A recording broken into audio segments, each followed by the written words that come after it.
Welcome back, focused learners. I am absolutely thrilled to have you here for today's explainer. Today, we're undertaking a really fascinating exercise, an objective structural breakdown of a highly charged political speech. We're going to examine exactly how political rhetoric is constructed, specifically looking at how a speaker can frame ideological resentment as a literal psychological threat. Now, I want to be super clear right up front. We are not here to take political sides or endorse any particular viewpoint, not at all. Instead, we're here to analyze the architecture of the argument itself. We want to look closely at how the source material uses language to shape this incredibly powerful narrative. Okay, let's dive into this. Just listen to the raw intensity of this excerpt drawn directly from our source material. This is a distinctive and unique evil. It has always been driven by a hatred above all else, a hatred for civilization itself. Right out of the gate, the speaker is setting an incredibly high-stakes stage. I mean, we aren't talking about marginal tax rates or zoning laws here, right? The rhetoric immediately elevates the topic from your standard political disagreement to a literal existential battle for civilization itself.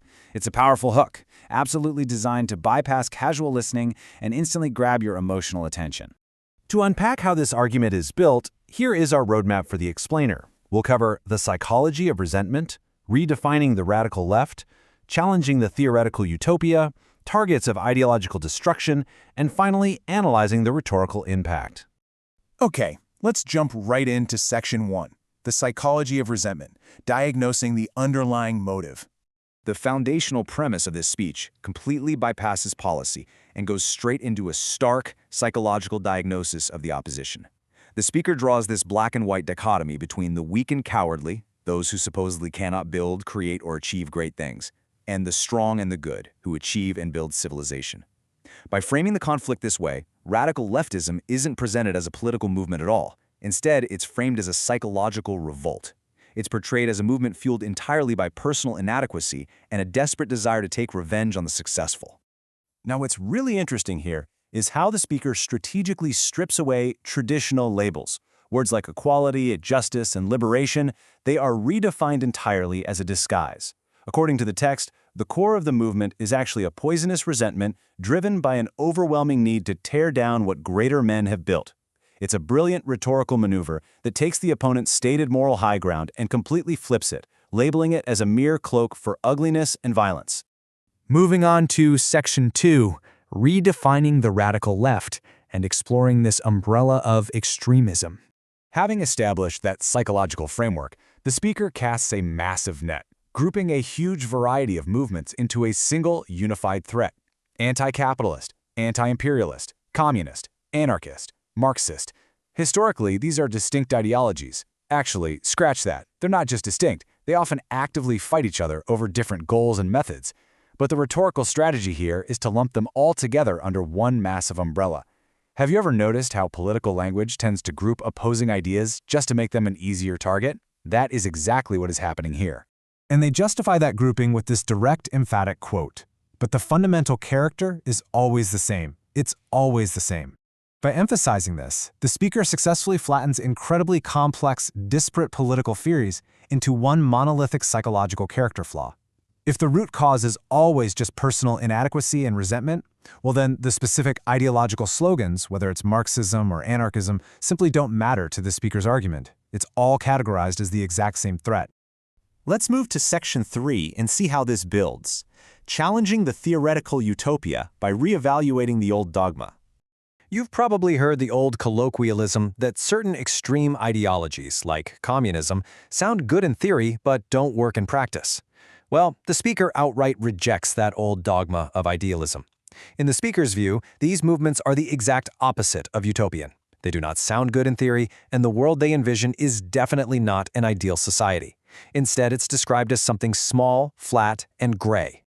To really hammer this point home, the speaker paints a vivid, incredibly bleak picture of what these architects of revolutionary violence actually want to achieve. According to the text, the envisioned world is one without courage, without creativity or ambition, without heroes or glory. It's a world without miracles or myths, without men who rise above the rest, and ultimately, a world without God. The rhetoric here is designed to inspire a deep, visceral aversion. It portrays the ideological opponent not just as misguided on policy, but as fundamentally opposed to human excellence and the human spirit itself. Okay, Section 4. Targets of ideological destruction. Examining the physical toll of this resentment. The speaker now shifts gears from theory to the tangible, real-world implications of this resentment. They specifically call out the physical infrastructure targeted by radical groups: pipelines, railroads, power grids, and laboratories. By citing these modern, critical pieces of infrastructure, the speaker injects a massive dose of contemporary urgency into the speech. This isn't just an academic debate about Karl Marx anymore. It's framed as an active physical threat to your everyday life. So the crucial point is how the speaker connects these physical attacks right back to their original psychological thesis. Why attack a laboratory or a pipeline? The text argues it's because these structures are the physical, embodied symbols of power and invention and achievement. According to the speaker, for people driven by resentment, looking at the towering achievements of Western civilization causes them unbearable humiliation. Therefore, these aren't just random acts of vandalism, no. They are deliberate, targeted strikes against the very symbols of success that the attackers are psychologically incapable of building themselves.